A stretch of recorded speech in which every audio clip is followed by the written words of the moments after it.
But I think it's really simple here, and I have to say, I'm thrilled, of course, to have everybody here. Thrilled to have Paul hosting us, but I'm especially thrilled to have my lovely wife here behind me, and I think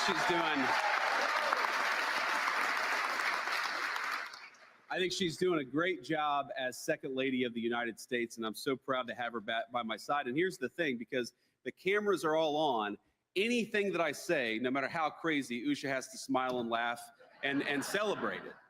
So I'm going to be good, though, honey. I'm going to keep to the script here.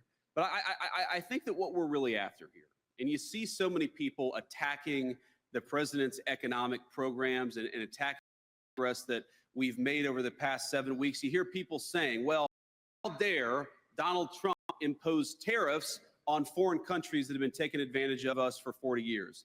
And the answer, unless you're willing to use a back against what those countries have been doing for a generation, you are never going to rebuild American manufacturing, and you're never going to support the American.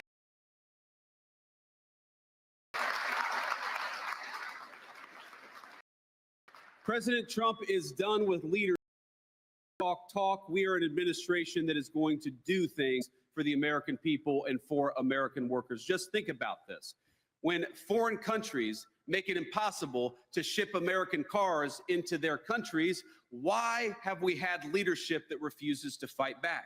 When we have foreign countries that use slave labor that undercuts the wages of American workers, why have we had American leadership that has refused to fight back? When you let literal slaves make stuff cheaply and then bring it into our country, we all know, you all know, that destroys the wages of American workers. And so now we have an American media that says, how dare Donald Trump stand up for the American worker? I think I speak for the American worker when I say, thank God for President Trump for finally standing up for the American worker.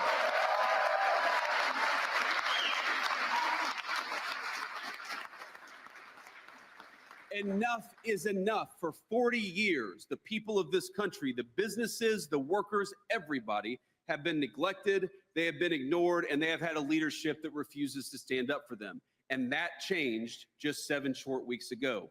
And that basic change, that basic idea that the purpose of the American presidency is to fight for the American people, will guide our policy for the next 4 years. And I have to say, yes, this is not always easy, and it doesn't happen overnight. We came into office, again, with the largest peacetime deficits in American history. $2 trillion. We've never seen deficits like that ever, and certainly not outside of a time of war. And we ought to ask ourselves, what did Joe Biden buy with all of our borrowed money? And the answer is not a damn thing. So we have got to take this country in a different direction, and that is what President Trump's economic policies aim to do. We are done selling out the American worker. We are done overregulating American businesses. We're going to be guided by a very simple principle. Build in this country, we cut your taxes, we reduce your regulation, we reduce your energy costs. Build in this country, make American manufacturing great again, and we are going to fight for you, and the president will too.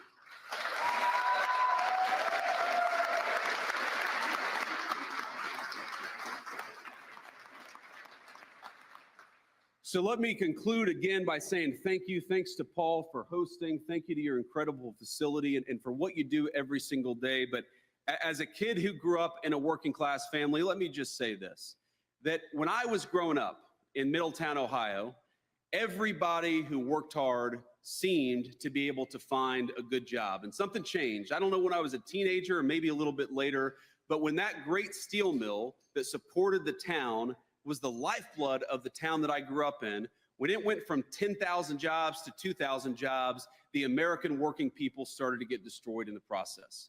We can't keep doing that.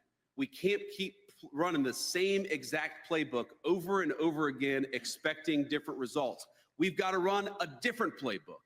And 7 weeks ago, President Trump started to run that different playbook.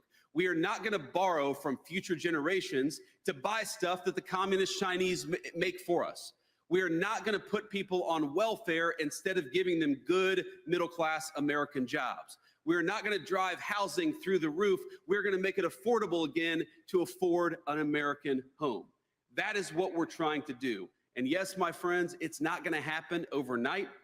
We're not gonna be able to fix everything that Joe Biden broke. But I think after 7 weeks, the progress is pretty good. Egg prices are lower than they were when we took office. That's good.